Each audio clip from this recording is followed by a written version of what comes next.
If I wake up and everybody in my family is alive, I'm so fucking fired up. I don't watch shit. I don't listen to shit. I'm so grateful.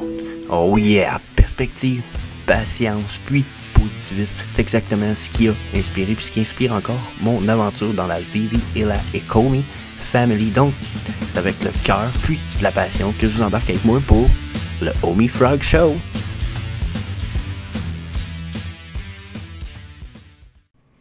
Hey, salut la gang, j'espère que vous allez bien. Donc, c'est Jess pour le Homie Frog Show, épisode... Oh my god, j'ai pas regardé avant de starter l'épisode, j'oublie tout le temps. C'est quoi l'épisode d'hier, parce que je mélange tout le temps les numéros d'un à l'autre. Ok, hein? Ça, c'est moi. Mais justement, si vous voulez manquer rien de cette petite belle niaiserie-là, plus les chartes du Bitcoin, les chartes du Homie, le stock sur Vivi, le stock sur les Levian, le 3.0, des interviews qui s'en viennent, ben bon, hein? Un petit sur le subscribe button, puis ça va être sûr de rien manquer. Bien entendu, la petite cloche pour les notifications, mais... ça, c'est pas nécessaire, même si ça fait plaisir. So, yeah, that's it. Comme je dis, on change pas notre formule gagnante. On va savoir les burns, la Bitcoin, le Homie, le disclaimer juste avant. So, yeah, disclaimer. Je fournis aucun conseil personnel financier ou d'investissement. Vous devez toujours faire vos propres recherches. Vous devez toujours consulter un expert financier. Parce que tout ce que vous allez entendre ici est simplement à des fins de divertissement et peut-être à des fins d'éducation et de perspective. Mais jamais des conseils financiers, personnels ou d'investissement. So, yeah. Peace. Donc, avant d'aller faire les Homie Burns, je me suis dit que ce serait intéressant de regarder certains petits commentaires. J'ai Away hier qui m'a demandé, il dit, tu penses-tu que les KYC, il y a des commentaires sur la vidéo du KYC, mais tu penses-tu que les KYC vont avoir un effet sur le token Homie? J'ai dit, malgré le fait que je pense que ça va avoir un effet probablement plus downtrend que uptrend sur le Vivi App Market, je pense que le Homie, lui, pourrait être un peu plus influencé d'un côté uptrend par tout ça. Malgré le fait que je pense que ce uptrend-là va être un momentum très short term avec très peu de bullish, à moins que vraiment on ait des gros drops, comme je dis, Pokémon News sur Vivi, à moins qu'on ait ça. Je ne vois pas que ça ait un gros effet sur le Homie, surtout si le market continue à drop. Ça va drop pareil, je pense. Donc, that's it. T'as Osiris qui dit merci pour ta réponse, fucking nice, parce que j'ai répondu à propos d'une question sur des posts. Ça me fait plaisir de répondre à vos questions. C'est même encore plus le fun pour moi de faire les vidéos quand j'ai des commentaires, des questions. J'ai Christophe Guido, j'oublie Fifi parce qu'il parlait juste de la drop, mais merci quand même Fifi et Béa de votre commentaire. Mais on a Christophe Guido qui disait salut, peux-tu articuler un peu mieux? Pour vrai, j'ai oublié à matin. Totalement. Donc, si t'écoutes ça en ce moment, je m'excuse de ne pas articuler suffisamment bien. J'ai tout le temps l'impression que c'est le cas, mais justement, je pense que mon québéquisme cause ce problème-là. Je m'excuse, cousin. C'est pas voulu. Je pense que j'essaie de parler un peu trop vite aussi parce que souvent, mon problème, c'est que j'essaie de vous remplir le plus de contenu possible dans le 20-25 minutes que je vous donne pour chaque vidéo. Donc, that's it. That's all. Vous avez vu, j'avais déjà préparé ça, mais on va aller voir les Homie Burn. Je vais essayer de vous éviter de perdre du temps, mais on va aller voir les Homie Burn juste avant. Donc, les Homie Burn, la gang, on est rendu à 671 millions. 200... non, attends un petit peu. C'est pas ça. On est rendu à 62 milliards 497 millions de Homie Burn. Ça nous fait 671 millions de plus hier. Dans la journée d'hier, on a fait ça right away. So, Chris, de bonnes nouvelles. On parle de 6,5% d'un milliard de Homie. Genre, nice. Puis, pour ceux qui peut-être font pas la corrélation, si je dis billion, puis milliard, c'est la même affaire. L'un est en français, l'un est en anglais. Traduction de merde. Mais mon cerveau, il parle souvent plus en anglais qu'en français. Donc, that's it. Ensuite, on a quand même un commentaire fucking interesting qui peut vous donner une perspective. Regardez, c'est ici. On a Jérémy Padower, qui est quand même une personne fucking intéressante. Puis, c'est ça. Qui dit, à ce prix-là, 282 millions en vente, burn tout le reste de la réserve. Ah. 282 millions, tabarnak, c'est pas beaucoup. on fait ça dans 6 mois. Je sais pas si vous comprenez. Donc, à ce prix-là, si ça continue, fuck yeah, imagine, on a quelqu'un ici qui nous dit Comic-Con la semaine prochaine va en brûler encore plus. Il y en a quelqu'un qui nous dit s'il faut qu'on nous drop Pokémon, ça va être fou, ce que je pense pas qu'il arrive, mais on est le 30, surveillé demain, et il peut y avoir une news de fou, crazy malade dans la tête. Donc, yeah, tout ça est bon par regarder en perspective. Il y a des Omi Burn. Vous pouvez aller faire un tour sur mon Omi Frog Shop qui permet d'acheter des merch puis de burn du Omi à fond de caisson avec 100% des profits qui sont faits avec tout ça. Donc, checkez, hein, Omi millionnaire. Donc, ça serait peut-être cool que je m'achète ça en fait. Je pensais à un Odys, mais peut-être ça serait plus potentiellement. En tout cas, je vous laisse là-dessus. On va aller voir le Bitcoin puis notre Omi la gang. So. Donc, le Bitcoin.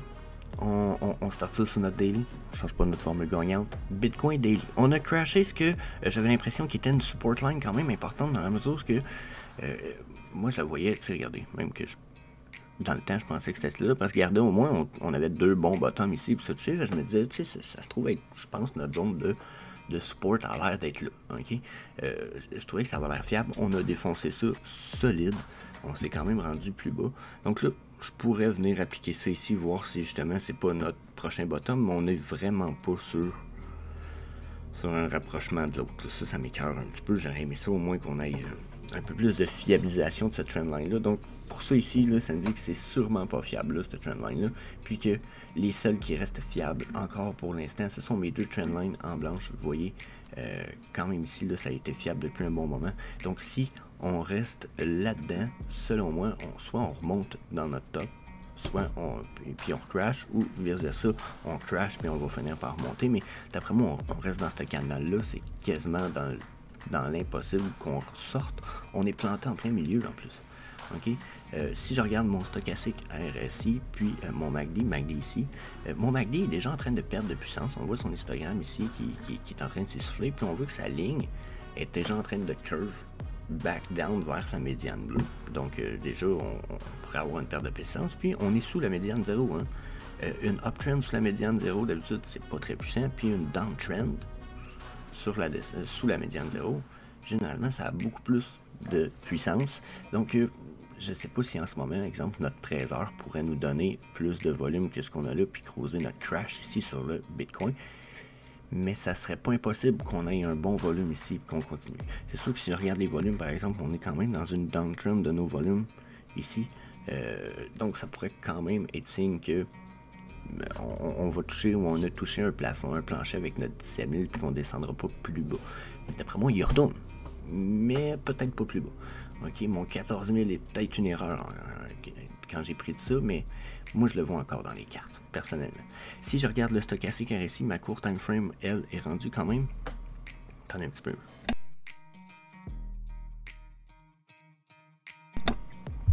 Donc désolé, hein. Ma court time frame est rendue quand même basse ici, donc j'ai l'impression que notre downtrend peut avoir perdu, mais oubliez pas, regardez, elle peut traîner dans le bas quand même longtemps. Pour ce qui est de ma time frame plus courte, c'est déjà arrivé quand même fréquemment dernièrement.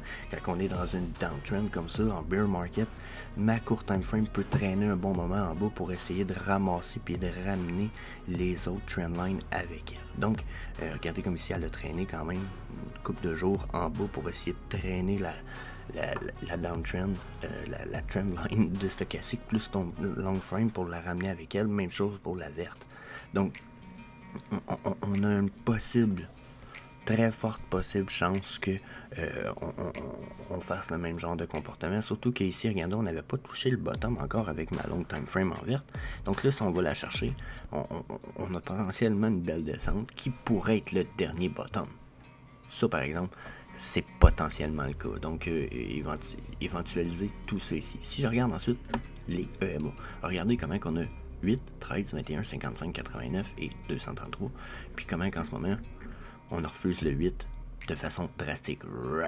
Donc, quand on refuse pour moi comme ça, là, ça ressemble un peu à ce qu'on a commencé. Oh, là, je viens-tu de l'effacer, moi, qu'est-ce qui se passe? CTRL Z. Donc, ça ressemble un peu à ce qu'on a commencé à voir ici, là. Ok? Parce que là on refuse le MA8, là. Puis tu sais, on a beau le suivre, il est quand même refusé, là, tranquillement, pas vite. Ça a l'air beaucoup moins intense, là, on se l'accorde. L'intensité n'est pas la même. Mais on voit quand même un refus. Si le MA8 finit par stabiliser un petit peu, c'est pas très bon. Donc, Bitcoin, pour l'instant, je suis bearish un petit peu à cause de mon daily. On ne sait pas combien de temps ça peut durer, cette bearish-là, même que probablement que ça va durer un peu plus court terme que d'autres choses. Si je vais sur le 4 heures, attendez un petit peu. Je vais retourner sur le daily pour juste une chose. Là, pour ceux qui se rappellent, on a notre ami God's Entry, qui est un pro trader, qui nous avait montré avec une de ses chartes qu'il y avait possibilité d'un Head and Shoulders. Puis là, vous voyez que, checkez, mon Head and Shoulders est comme défoncé un petit peu. On va aller voir s'il y a possibilité de voir s'il est encore valide ou pas. Puis après, je pense que je vais même aller voir, je pense qu'il nous a droppé une autre charte avec d'autres indications. On va aller voir ça un peu rapidement, je pense.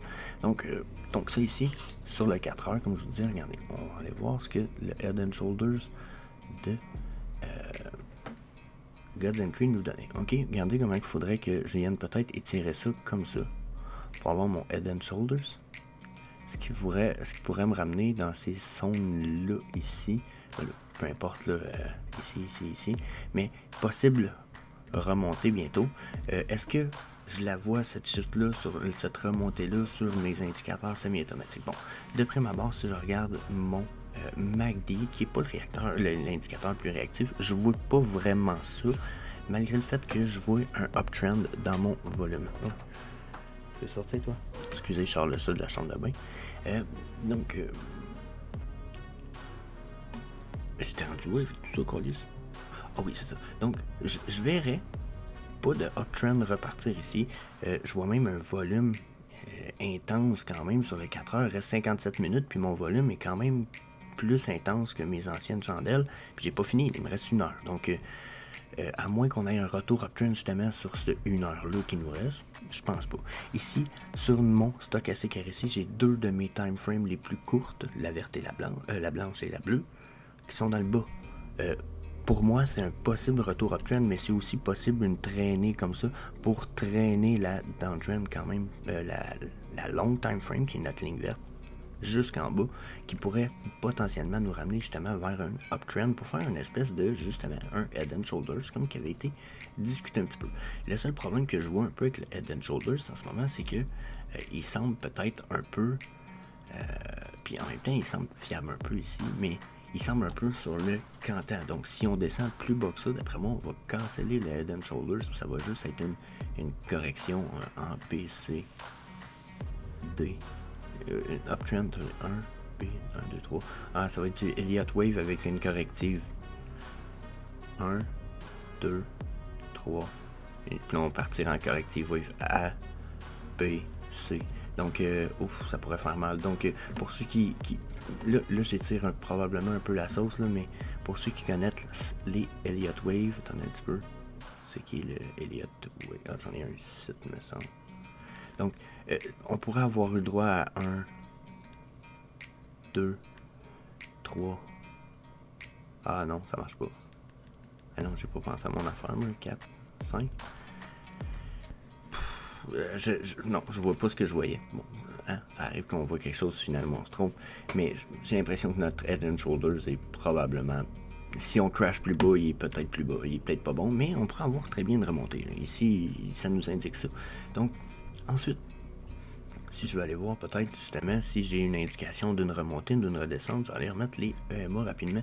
Encore une fois, là, je suis sur le 4 heures puis je refuse le EMA numéro 8 en ce moment, ça fait mal. Tu sais, sur le daily, je comprends, mais sur le 4 heures, c'est pas très bullish en ce moment tout ça. Là. Je vous dis, ça me réconforte pas beaucoup dans quoi que ce soit, je vous dirais. Donc, ça ici, en ce moment, bearish. Il me semble que j'avais eu une idée. Hein. Ah oui, je voulais aller voir le 1 heure, voir, parce qu'il nous reste 1 heure à peu près sur notre chandelle qu'on a là. Donc, je vais aller voir si sur le 1 heure, on est encore, regardez comment sur le 1 heure, on n'a peut-être pas fini de descendre, puis probablement que nos lignes ici vont traîner notre time frame encore. Donc, on aurait une stabilité de notre descente. Regardez, on manque de volume. boum, boum, boum. Ouais, non, d'après moi, non, on est tombé sur un bottom. On va repartir uptrend. Si on retourne sur notre 4 heures, ici, là, d'après moi, le Head and Shoulders va probablement s'appliquer très bientôt. On risque d'être reparti sur une uptrend. Pour combien de temps?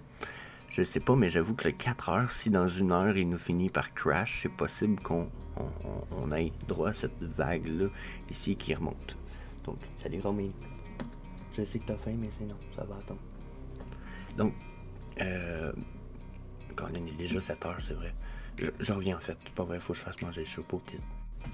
Donc, je reverrai une montée ici, dubitativement, la gang, quand je repense à ça. En plus, sur le 1 heure, j'ai fini de crash, probablement très bientôt.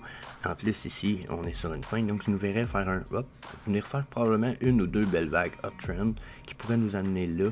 Puis peut-être,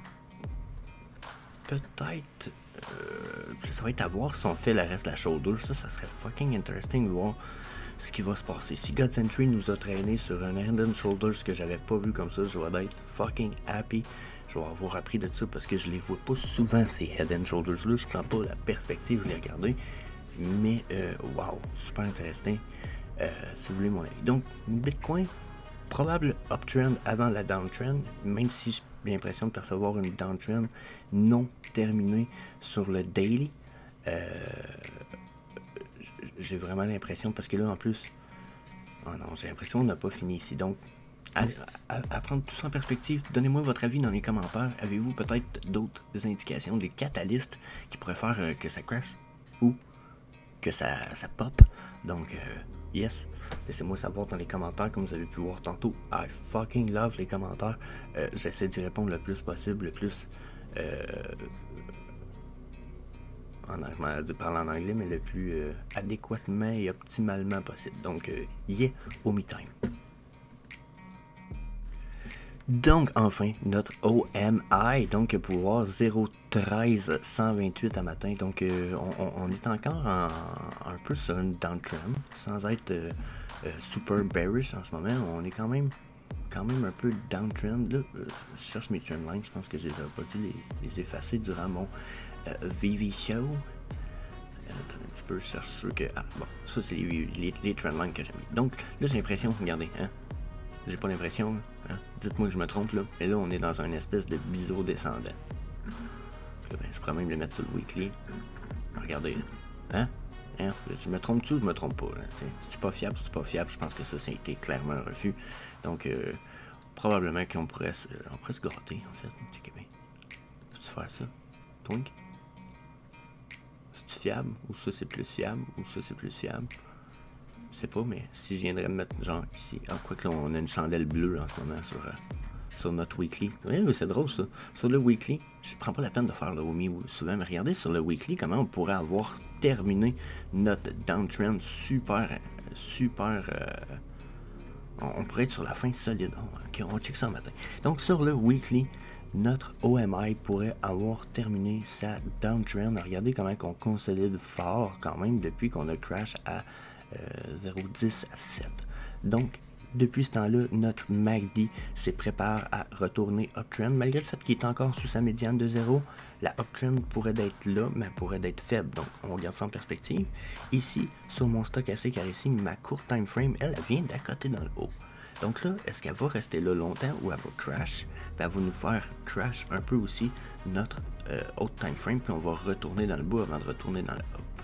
Si c'est le cas, ça pourrait vraiment être intéressant de voir ce qui se passe pour vrai dans le futur de tout ça. Ça pourrait nous ramener crash ou nous garder justement dans ce biseau-là que personnellement je perçois. Donc, à voir, mais uptrend possible, à voir si on consolide peut-être par-dessus justement ma ligne orange ici. Donc, je vais remonter les trendlines ensemble ici. C'est les dernières qu'on utilise. Donc, si on reste là-dedans, ça peut être intéressant. Donc, tout ça sur le daily nous dit possible retour downtrend en ce moment, par exemple, sur le daily. Regardez, sur notre MACD, on perd de la puissance ici. On est en train de notre histogramme en paire, notre ligne en paire. Donc, si on réussit à aller crash notre médiane bleue, vu qu'on est sous la médiane 0, je nous imagine quand même crash bas. Là, en fin de semaine, on n'a pas de drop, donc pas de rien de bullish. Les gens oublient Vivi et Comey souvent durant les fins de semaine quand il n'y a rien. Donc, je nous verrai descendre probablement pour les jours à venir, vu ce que je vois là. Si je rouvre les EMA, par exemple, là, j'ai peut-être plus un sentiment bullish que bearish, dans la mesure où, regardez, mes EMA 13, 21 et 8, 13 et 21 ont quand même été estimés au point où les trois lignes viennent converger ensemble. Puis là, on n'a pas vu ça depuis... regardez, on n'a même pas vu ça ici. Hey, on n'a pas vu les trois lignes converger comme ça depuis qu'ils ont crashé durant le mois de février. Okay? Donc, depuis février qu'on n'a pas eu ça ici sur nos EMA du daily. Donc, à voir là en ce moment. On est en train de faire une belle consolidation, puis on va réussir à s'assir là-dessus pour le futur. Ça serait fucking interesting. Les lignes de EMA 8, 13, 21 sont quand même horizontales. Donc là, consolidation, zone de vérification, surveillez vos chartes, surveillez vos prix. DCA à fond, ça c'est sûr. Not financial advice, jamais. Vous avez vu le disclaimer au début. Mais je pense quand même que ça vaut la peine d'éventualiser tout ça. Peut-être une parenthèse sur le OMI staking. Personnellement, Ascendex, c'est pas leur premier bear market. Ils ont eu d'autres problèmes avant, ils s'en sont sortis. Malgré en plus les fraudes qu'il y a eu sur Ascendex par certains des anciens fondateurs. Ascendex avant c'était Bitmax ou je sais plus trop, puis en fait c'était Binance. Donc Binance puis Ascendex c'était la même chose un peu avant, donc c'est pour ça aussi que les applications sont pareilles quasiment. Il y en a une qui est jaune et grise, il y en a une qui est grise et bleue. Et bleu pâle, bleu ciel genre. Donc je leur fais confiance. C'est sûr que le staking qui descend, c'est normal, bear market. Rendu là, mon avis, c'est que de toute façon, vous devriez avoir au moins 30% de vos OMI sur un Ledger ou un SafePal. Donc oui, je vous invite à le faire. SafePal, pour moi, je les ai vus, je les ai essayés. C'est les plus safe. C'est mieux que le fucking Ledger, c'est mieux que EliPal, c'est mieux qu'un paquet de trucs sur un... Je vous reviens avec ça très bientôt, là. C'est dans ma liste de things to do and to buy, malgré le fait que je travaille sur des interviews. So, la petite pause est finie. Ok, là, on va faire un survol de la charte du Bitcoin qui a mis il y a 22 heures, God's Entry. C'est dur à suivre un petit peu si vous ne connaissez pas vos chartes. Ça m'a pris un petit minute avant de réussir à vous suivre ça. Là, en fait, ce qu'il y a ici, c'est un Fibonacci retracement en 2, peut-être 3 points, mais je vois juste 2 points présentement. Ok, dans la mesure où, regardez, on a le niveau 0 qui est à son top ici, puis on a le niveau 100 qui est à son niveau ici, ok, à ce niveau-là, dans le prix. Là, ce qu'on voit, c'est que quand on touche le Fibonacci d'un niveau à l'autre, généralement, on se promène souvent de 1 à l'autre. Donc là, on monte, on ne va pas toucher nécessairement son niveau 0, on redescend à un niveau de 0.5 qui dans le temps, si on aurait fait un fib, justement, on aurait probablement touché une zone très importante. Là, on remonte notre high ici, c'est là où il a mis son top. Puis regardez, généralement, ce qui se passe avec un fib, c'est qu'on vient de niveau en niveau jusqu'à la Golden Pocket Zone qu'on va toucher généralement entre 0.5 et 0.618. Donc, si on repart de là, qui est notre zone 0, puis qu'on descend, on vient jusqu'à la 2.36 ici. Boum, rebound. Okay? Là, on rebound sur des anciennes résistances passées dans nos chartes, là, c'est bien normal. On retourne ici ensuite, zone 3.82, on se promène dedans, on refuse un peu, mais on vient retester 2.86 pour recrasher. On vient consolider à 0.382 ici. On crash. Là, on a une espèce de consolidation. Lui, il prévoit une remontée. Ce que j'en ai parlé sur le Bitcoin. Je pense qu'on va avoir une remontée. Une espèce de... Le head and shoulder dont il parlait, je pense qu'il est ici. OK. Donc, d'après moi, c'est ce qu'on va avoir un petit peu. Là, lui, il est sur le 30 minutes. Donc, on va... Non, en fait, il n'est pas là, le head and shoulder. Je suis dans le... Regardez. Il est là. Boum, boum, boum. Boom. Donc là, c'est le pourquoi je pense que lui, justement, il va avoir une remontée. Puis finalement, ça serait un cancel peut-être pour son head and shoulders, parce que d'après ce que je peux voir ici, il met pas beaucoup de up trim.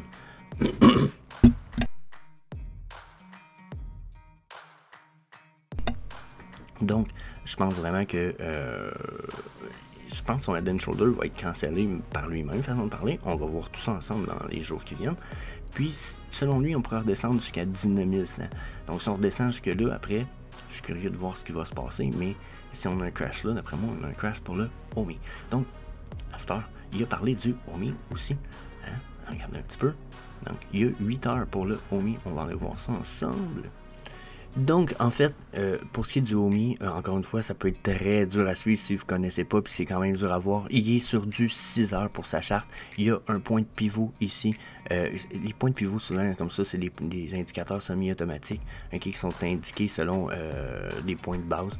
Donc, si on regarde son point de pivot ici, regardez, on voit une espèce de support 1, support 2, support 3, puis ça ici, c'est des résistances. Okay?